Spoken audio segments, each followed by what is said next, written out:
malheureusement je n'ai pas les clés.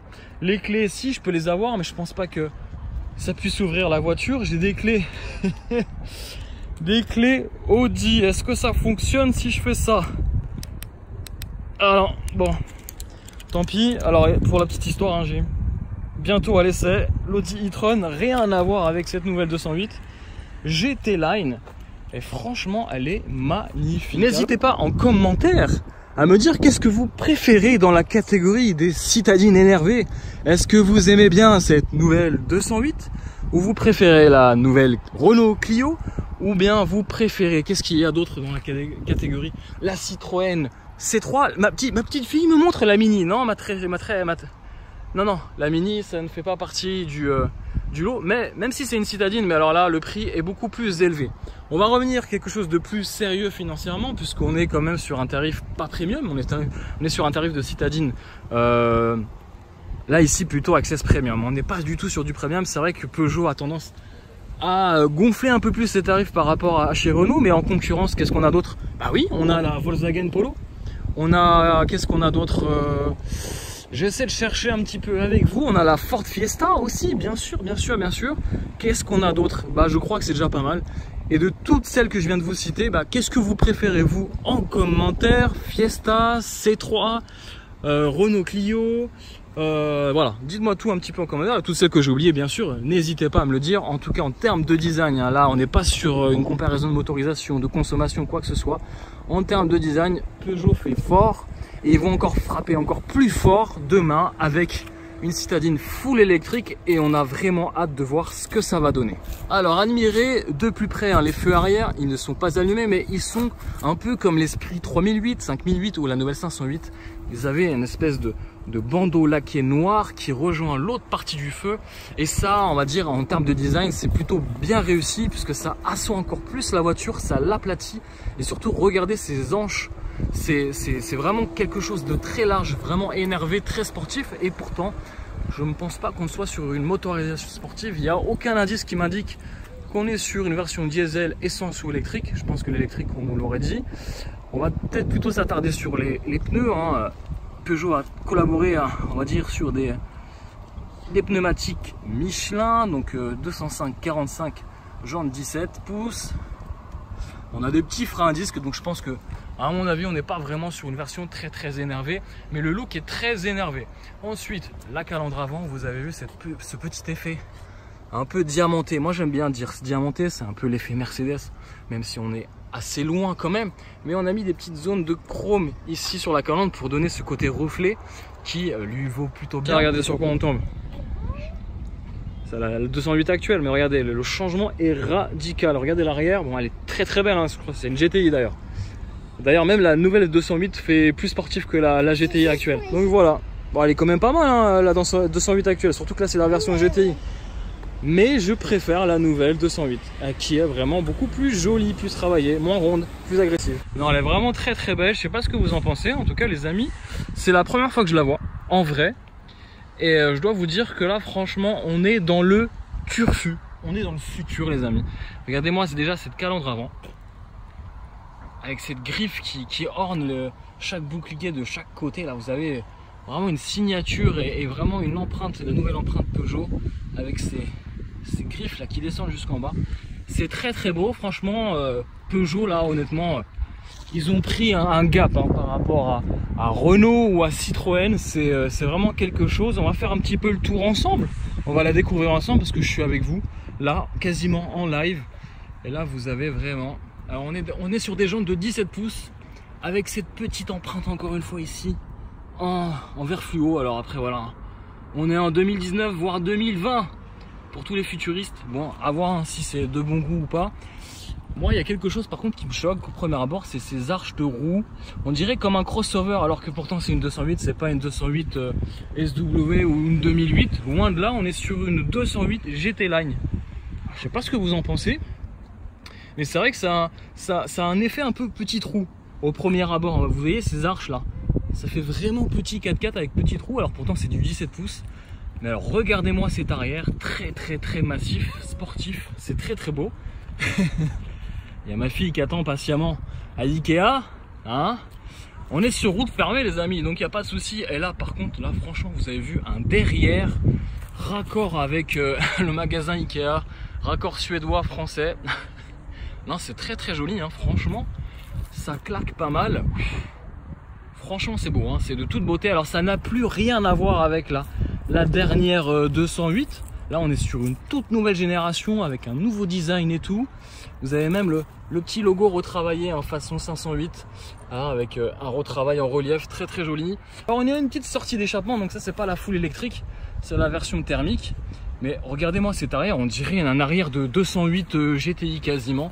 Alors j'ai hâte de voir à ce qu'elle va donner ou pas la GTI. D'ailleurs je crois qu'il me semble qu'elle ne sera plus au catalogue, elle sera remplacée par la version full électrique.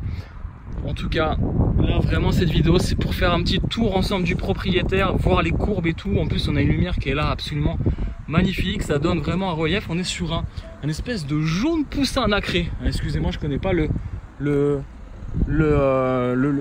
nom de la couleur au catalogue. En tout cas, il y a de très belles courbes. Honnêtement, ça c'est super beau.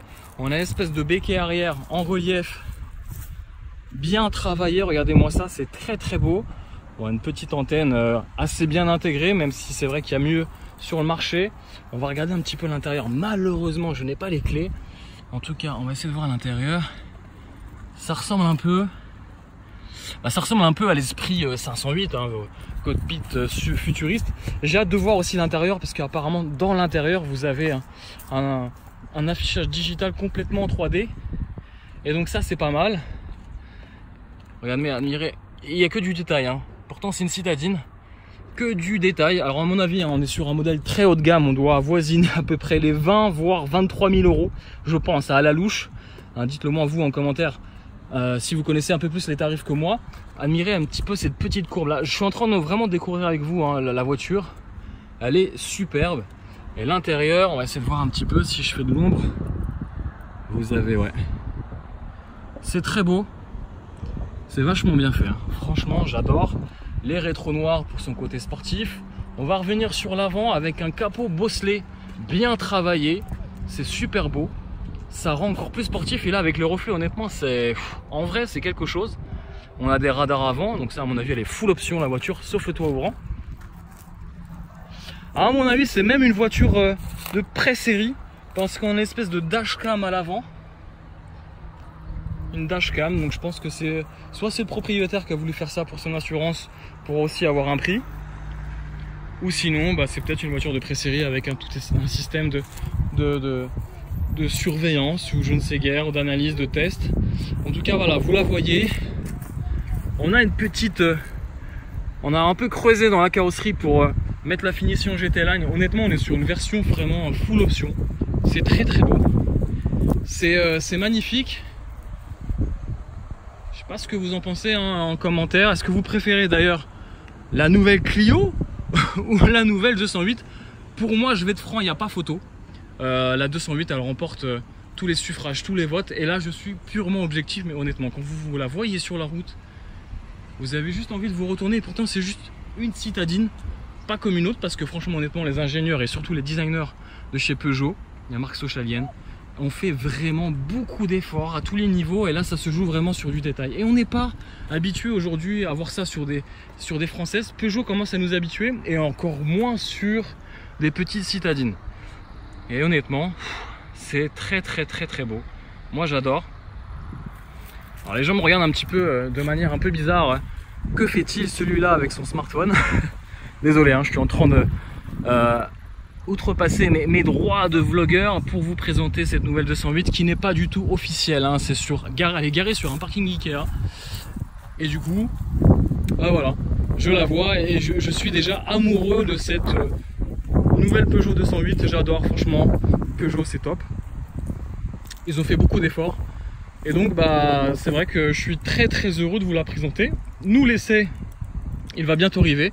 Ça sera je crois début octobre il me semble, si on a les dates. On aura plusieurs versions, plusieurs motorisations, plusieurs finitions. En attendant je vous fais un petit teasing de cette nouvelle 208 qui sera à l'essai bientôt sur le vlog auto, donc vlog Cars Passion pardon. Donc n'hésitez pas, vous qui venez de découvrir cette vidéo, d'activer la cloche, de vous abonner, enfin bref, tout le tintouin qui permettra le jour J de voir nos essais, et ben de pouvoir voir clairement nos essais sur cette nouvelle 208. Alors c'est vrai qu'en France on a aussi du mal avec les couleurs qui flashent comme ça parce que c'est assez dur à la revente. Et donc c'est vrai que nous, quand on essaie un peu les voitures, on a toujours des coloris assez sympas. Mais on va pas se mentir, peu de personnes, peu d'acheteurs, peu de futurs propriétaires achèteront, on va dire, une 208 de cette couleur jaune ou orange ou rouge. C'est assez rare. Malheureusement, dans notre paysage automobiliste français, on aura plutôt des couleurs noires, très tristounettes, ou peut-être blanches. Peut-être en blanc pourra rendre bien. Bon, c'est sûr qu'on la verra plus souvent en blanc société qu'en blanc nacré, mais en tout cas, en jaune, voilà, c'est audacieux et je vous encourage à choisir ce coloris au catalogue. Si bien sûr vous l'entendez bien, ça sera peut-être difficile à la revente, mais en tout cas, elle est vraiment adorable cette nouvelle 208.